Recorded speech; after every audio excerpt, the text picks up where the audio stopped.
ദീനീ പഠനത്തിൻ്റെ പ്രാധാന്യം അത് പലപ്പോഴായി ഖുതുബയിലൂടെ നമ്മൾ സൂചിപ്പിച്ചിട്ടുണ്ട്. സ്കൂൾ വിദ്യാഭ്യാസം, ഭൗതിക വിദ്യാഭ്യാസം, അതും വളരെ പ്രാധാന്യത്തോടുകൂടെയാണ് ഒരു മുസ്ലിം നോക്കിക്കാണേണ്ടത്. എഴുത്ത് അഭ്യസിക്കുക, വായന പഠിക്കുക, നല്ല വിദ്യാഭ്യാസം നേടുക എന്നത് പ്രധാനപ്പെട്ടതാണ്. ഇഖ്റ വറബ്ബുക്കൽ അക്റം അല്ലദി അല്ലമ ബിൽ ഖലം. വായിക്കുക, പേന കൊണ്ട് എഴുതാൻ പഠിക്കുക, ഇതെല്ലാം പ്രധാനപ്പെട്ടതാണ്. അള്ളാഹു ഒന്നാമതായി കൽപ്പിച്ച ഖുർആനിലെ വിഷയം നമസ്കരിക്കണമെന്നതല്ല. സകാത്തല്ല ഒന്നാമത്തെ കൽപ്പന, ഹജ്ജല്ല. ആദ്യത്തെ കൽപ്പന വായിക്കാനാണ്. ആദ്യത്തെ വഹിയിൽ 6 പദങ്ങൾ പഠനവുമായി ബന്ധപ്പെട്ടതാണ്. ഒന്നാമത്തെ വഹിയിൽ 2 തവണ ഇഖ്റ എന്ന പ്രയോഗം വന്നു. അല്ലമ എന്ന പ്രയോഗം 2 തവണ വന്നു. യഅലം എന്ന പ്രയോഗം വന്നു. ഖലം. പഠനവുമായി ബന്ധപ്പെട്ട്, വായനയുമായി ബന്ധപ്പെട്ട്, അറിവുമായി ബന്ധപ്പെട്ട് ആദ്യ വഹിയിൽ തന്നെ 6 പദങ്ങൾ അല്ലാഹു തആല പ്രയോഗിച്ചു. അപ്പം അത്രയും പ്രധാനപ്പെട്ടതാണ് വിദ്യാഭ്യാസം നേടുക, അറിവ് നേടുക എന്നുള്ളത്. വിദ്യാഭ്യാസം കാര്യങ്ങൾ എളുപ്പമാക്കും. വിദ്യാഭ്യാസം നേടിയാൽ ഇവിടെ എല്ലാ തൊഴിലിനും ആളുകൾ വേണ്ടേ എന്ന് ചോദിക്കുന്നവരുണ്ട്. ഏതു മേഖലയിലും വിദ്യയുള്ള ആളുകൾ വന്നു കഴിഞ്ഞാൽ ആ പ്രവർത്തനം എളുപ്പത്തിലായിത്തീരും.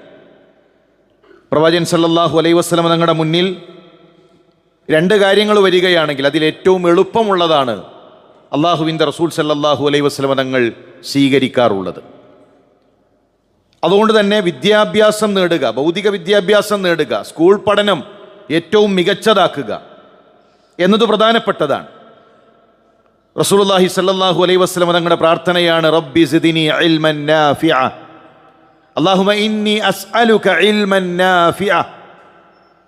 അവിടെ ദീനീ വിജ്ഞാനമുണ്ട്, അതോടൊപ്പം ഈ ദുനിയാവിൽ ഉപകാരപ്പെടുന്ന വിജ്ഞാനം, ഈ ദുനിയാവിൽ ഉപകാരപ്പെടുന്ന അറിവ്, അതും ഒരു വിശ്വാസി ചോദിക്കുന്നുണ്ട്. അത് ചോദിച്ചാൽ മാത്രം പോരാ, അത് നേടാൻ പരിശ്രമിക്കുകയും ചെയ്യണം. പ്രവാചകൻ സല്ലല്ലാഹു അലൈഹി വസല്ലം തങ്ങളുടെ സ്വഹാബാക്കളുടെ ചരിത്രങ്ങളിൽ നമുക്കത് കാണാൻ സാധിക്കും. അതുപോലെ തന്നെ അള്ളാഹുവിൻ്റെ റസൂൽ സല്ലല്ലാഹു അലൈഹി വസല്ലം തങ്ങൾ പറഞ്ഞു, ഖൈറുന്നാസ് അൻഫഉഹും ലിന്നാസ്. ജനങ്ങളിൽ ഏറ്റവും ഖൈറായവൻ ജനങ്ങൾക്ക് ഉപകാരം ചെയ്യുന്നവനാണ്. വിദ്യാഭ്യാസ മേഖലയിൽ പ്രവർത്തിക്കുക, വിദ്യാഭ്യാസം കൈമാറുക, എഴുത്തു പഠിപ്പിക്കുക, വായന പഠിപ്പിക്കുക, ഇതെല്ലാം ഏറ്റവും വലിയ ജനങ്ങൾക്ക് നൽകാൻ കഴിയുന്ന ഉപകാരങ്ങളാണ്. അതുകൊണ്ട് തന്നെ നമ്മുടെ മുൻഗാമികളുടെ ചരിത്രം പഠിക്കുമ്പോൾ ഭൗതിക വിദ്യാഭ്യാസ രംഗത്ത് അവർ മികച്ചു നിന്നിട്ടുണ്ട്. ഖുർആനും പഠിച്ച് പള്ളിയുടെ ഒരു മൂലയിൽ മാത്രം ഒതുങ്ങി നിന്നവരല്ല അവർ. അന്നുള്ള ഭൗതിക മേഖലകളിൽ ഏറ്റവും മികച്ചു നിന്നവരാണ് നമ്മുടെ മുൻഗാമികൾ. 8-ാം നൂറ്റാണ്ട് മുതൽ 14-ാം നൂറ്റാണ്ട് വരെയുള്ള ചരിത്രം പരിശോധിക്കുമ്പോൾ ശാസ്ത്രമേഖലയിലും നാഗരികതയിലും സംഭാവനകൾ നൽകിയത് മുസ്ലിം ശാസ്ത്രജ്ഞന്മാരാണ്, മുസ്ലിം നേതാക്കന്മാരാണ്. ശാസ്ത്രചരിത്രത്തിൻ്റെ ഗതി മാറ്റിയത് ഇസ്ലാമാണ്. ശുറൈഹുൽ ഖാളിയുടെ കാലത്ത്, ശുറൈഹുൽ ഖാളി ഹിജറയുടെ 78-ലാണ് അദ്ദേഹത്തിൻ്റെ മരണം. ആ കാലഘട്ടത്തിൽ ആകാശ നിരീക്ഷണം നടത്തിയിരുന്നു എന്ന് ശുറൈഹുൽ ഖാളിയുടെ കാലഘട്ടത്തിൽ മുസ്ലിം സമുദായം, സ്വഹാബാക്കളുടെ കാലഘട്ടത്തിൽ വാനനിരീക്ഷണം നടത്തിയിരുന്നു എന്ന് ഇബ്നു കസീറിൽ കാണാൻ സാധിക്കും. ഉമർ റളിയല്ലാഹു തആല അൻഹുവിൻ്റെ കാലഘട്ടത്തിൽ കനാലുകളും കാറ്റാടി യന്ത്രങ്ങളും മുസ്ലിം സമൂഹം നിർമ്മിച്ചിരുന്നു. അത്രയും ശാസ്ത്രീയമായി പൊതു മേഖലകളിൽ, പൊതുസമൂഹത്തിന് ഉപകാരപ്പെടുന്ന കണ്ടെത്തലുകളിൽ മുസ്ലിം സമുദായം ഉണ്ടായിരുന്നു. മുആവിയ റളിയല്ലാഹു തആല അൻഹുവിൻ്റെ പൗത്രൻ ഖാലിദ് ഇബ്നു യസീദിൻ്റെ കാലഘട്ടത്തിൽ അന്നുണ്ടായിരുന്ന ശാസ്ത്രഗ്രന്ഥങ്ങൾ അറബിയിലേക്ക് കൊണ്ടുവരികയും അറബിയിൽ തർജുമ നടത്തി അത് മുസ്ലിം സമൂഹത്തെ പഠിപ്പിക്കാൻ അദ്ദേഹം കൽപ്പിക്കുകയും ചെയ്തു. ബൈത്തുൽ ഹിക്മ ഒരു കാലഘട്ടത്തിൽ ലോകത്തിൻ്റെ വ്യത്യസ്ത ഭാഗങ്ങളിലേക്ക് വിജ്ഞാനമൊഴുകിയത് ബഗ്ദാദിൽ നിന്നാണ്. വ്യത്യസ്ത ഭാഷകളിലുള്ള ഗ്രന്ഥങ്ങൾ അത് അറബിയിലേക്ക് തർജുമ നടത്തി ശാസ്ത്ര ഗവേഷണവും വിവർത്തനവും ബൈത്തുൽ ഹിക്മയിലൂടെയായിരുന്നു നടന്നിരുന്നത്. ഐസക് ന്യൂട്ടനെ സ്വാധീനിച്ച കിതാബുൽ മനാദിർ, അദ്ദേഹത്തിൻ്റെ ഗ്രന്ഥങ്ങളിൽ പലയിടങ്ങളിലും ഈ പരാമർശം കാണാൻ കഴിയും. കിതാബുൽ മനാദിർ ഇബ്നു ഹൈസമിൻ്റെതാണ്. ശാസ്ത്രലോകത്ത് ഏറ്റവും പ്രമുഖനായ ശാസ്ത്രജ്ഞനായി എണ്ണപ്പെടുന്ന ഇബ്നു ഹൈസം, അദ്ദേഹത്തിൻ്റെ ഗ്രന്ഥം ഐസക് ന്യൂട്ടൻ്റെ കണ്ടുപിടുത്തങ്ങളിൽ സ്വാധീനമുണ്ടാക്കിയിട്ടുണ്ട്. ഞാൻ പറഞ്ഞു വന്നത് ഒരു ചെറിയൊരു ഭാഗം മാത്രമാണ്. ലോകത്തിന് ഇസ്ലാം വെളിച്ചം കാണിച്ചിട്ടുണ്ട്. ലോകത്തിൻ്റെ മുന്നിൽ ഇസ്ലാമിക പണ്ഡിതന്മാർ സഞ്ചരിച്ചിട്ടുണ്ട്. അന്നുണ്ടായിരുന്ന നമ്മുടെ നേതാക്കന്മാർ ഭൗതികമായ വിജ്ഞാനം ഏറ്റവും ഉയരങ്ങളിൽ നേടുകയും അതുകൊണ്ട് സമൂഹത്തിൻ്റെ മുന്നിൽ നിൽക്കുകയും ചെയ്തു. ഏറ്റവും പൗരാണികമായ യൂണിവേഴ്സിറ്റി ഓക്സ്ഫോർഡ് യൂണിവേഴ്സിറ്റിയിൽ 1636 അറബിക് ഡിപ്പാർട്ട്മെന്റ് ഉണ്ട്. 1636 ഫിസിക്സിൻ്റെത് വരുന്നത് 1870-കളിലാണ്. അഥവാ 230 കൊല്ലം കഴിഞ്ഞിട്ട്. അറബി അവർ പഠിച്ചു. അവർക്കറിയാം അറബി ഭാഷയിലാണ് ശാസ്ത്ര ഗ്രന്ഥങ്ങളുള്ളത്, അറബി ഭാഷയിലാണ് വിജ്ഞാനം ഇരിക്കുന്നത്. അന്ന് രചിക്കപ്പെട്ടിരുന്ന ഗ്രന്ഥങ്ങൾ, ശാസ്ത്രലോകത്തെ കണ്ടുപിടുത്തങ്ങൾ അറബിയിലാണ്. 1600-കളിൽ യൂറോപ്പ് അറബി ഭാഷ അവരുടെ യൂണിവേഴ്സിറ്റികളിൽ പഠിപ്പിച്ചു. അവർ അറബി പഠിച്ചു, അറബി ഗ്രന്ഥങ്ങൾ വായിച്ചു.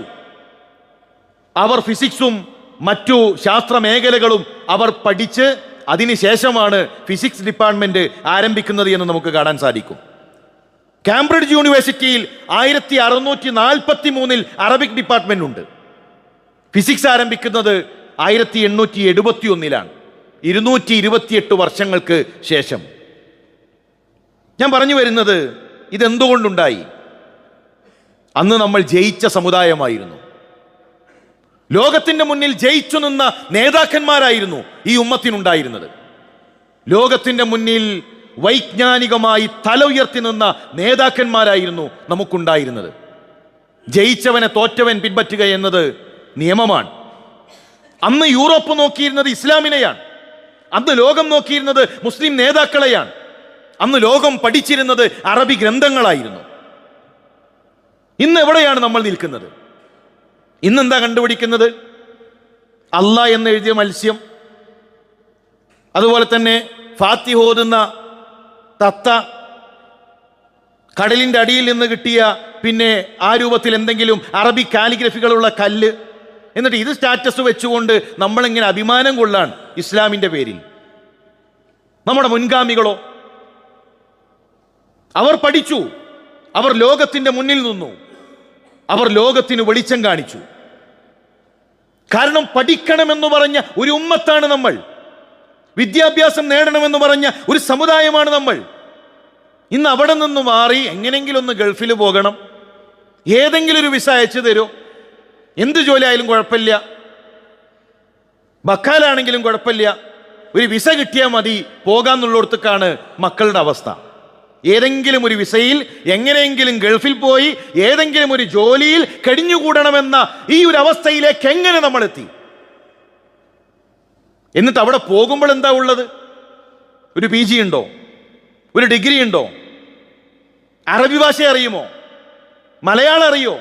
ഇംഗ്ലീഷ് അറിയോ? ആകെ അറിയുന്നത് ഒരു മംഗ്ലീഷാണ്. അത് മൊബൈലിൽ ഇങ്ങനെ തോണ്ടി മംഗ്ലീഷ് പഠിച്ചിട്ടുണ്ട്. നന്നായി മലയാളം അറിയില്ല, അറബി അറിയില്ല, ഇംഗ്ലീഷ് അറിയില്ല, ഭാഷാ പരിജ്ഞാനങ്ങളില്ല, ശാസ്ത്രമേഖലകളിൽ അറിവില്ല.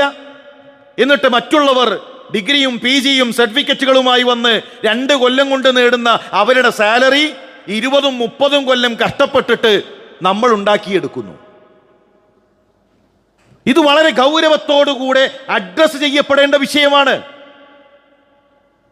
പുതിയ തലമുറക്ക് പഠിപ്പിച്ചു കൊടുക്കണം ലോകത്തിന്റെ മുന്നിൽ തല ഉയർത്തി നിന്ന മുസ്ലിം നേതാക്കന്മാരെ കുറിച്ച്. ലോകത്തിന് വഴി കാണിച്ചു കൊടുത്ത ഇസ്ലാമിക പണ്ഡിതന്മാരെ കുറിച്ച് വിദ്യാഭ്യാസ രംഗത്ത് നിന്ന് നമ്മൾ പിറകോട്ട് വരുന്നു.